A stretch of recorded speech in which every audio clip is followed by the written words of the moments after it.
Catastrophe and Armageddon. UFO conspiracies and doomsday scenarios litter the New Age literature and mindset, and have done so for decades. To my personal knowledge, when I began doing the UFO meditations with Don Elkin's group in 1962, there were several predictions of doom swirling around, scheduled for 2 or 3 years down the road. This has been the case ever since then. Now say those of QO. As one moves out the threshold into the unconscious and deeper, within the memory one passes through a level at which the Earth's changes, as they are often called, strike a chord with humankind's fear of not continuing. When there are fascinations with Judgment Day, Armageddon, or conversely, the New Age, the Second Coming, and so forth, we would suggest that, archetypically speaking, one is gazing at the self, gazing at death, the death of the personal self, for each knows that it is physically a creature of dust. It is made of earth, and that bone and sinew that moves this vehicle about shall one day again be dust. Fear of one's mortality is normal.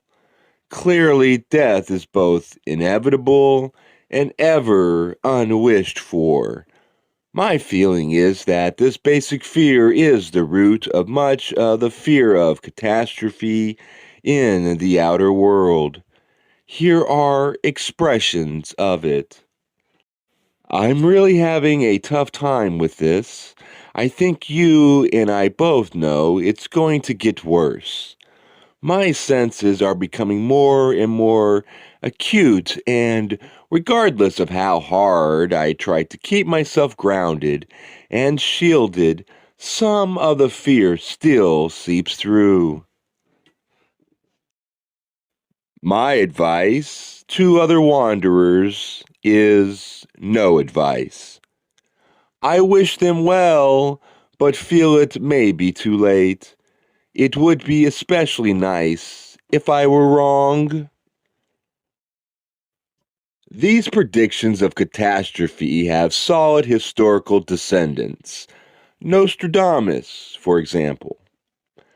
A meditation circle member asked QO about Nostradamus in 1986, and they responded, "The entity of which you speak was one to whom information was transmitted in the form of visions, which then this entity sought to transmit or capture in words that would then be preserved for use by future, as you call them, generations. This information, which was transmitted and perceived as the series of visions, was one point of viewing of one potential within the consciousness of this particular planetary influence. It is by no means the only potential. It was not then, nor is it now, alone in the possibility of occurrence, and in fact is that which is constantly formed and reformed by the choices of the populations of your planet. This in the metaphysical sense. This makes sense to me. My take on the catastrophes, and there are numerous catastrophes occurring in the world all the time, is that the many survivable catastrophes are good news. Scientists have known for a long time that the Earth's crust is badly jammed along certain lines of overlapping tectonic plates. The planet needs to relieve these crushes and get more relaxed within her crust. This is happening by relative baby steps, and most of us are surviving it.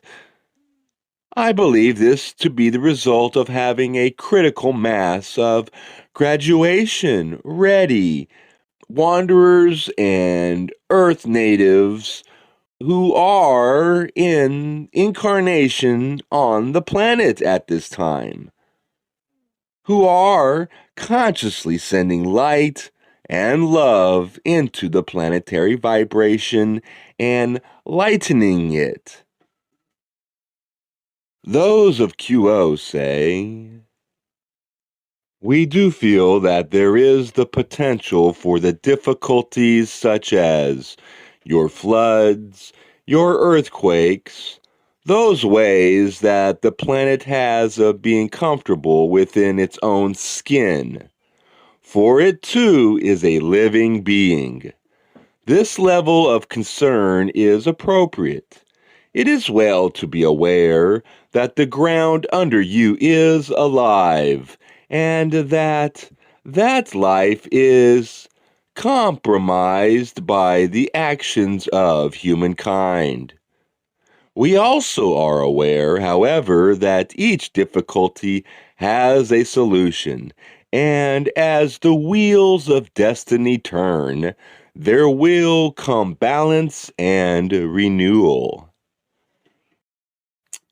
Now, how to explain the very common wanderer's beliefs in catastrophe, cataclysm, and ascensions? Perhaps the alternative futures theory, to which QO referred in speaking of Nostradamus's predictions, would cover it. Having seen many dates for liftoff and ascension come and go through the years, I personally do not any longer regard any such predictions as likely. It is not that such a catastrophe is impossible. Dinosaurs, supposedly made into oil, are evidence of Noah's flood, and other signs let us know that planet-wide disasters occurs. It could happen tomorrow. If there were ascensions and liftoffs, wouldn't that be a grand adventure? I do not see these people as deluded at all. Partially mistaken, perhaps, since the events do not occur on the physical plane, but in a way that only shows their courage and willingness to serve. I like what Aluna had to say about this. Remember, it is not what we do as much as why we are doing it. Walking the path of love is about adding our energy to the light. It is a waste of energy to fight the darkness. It is notable that in writing a handbook for ET souls and outsiders on Earth, I have said virtually nothing about physical UFOs and their presence in our skies and among us.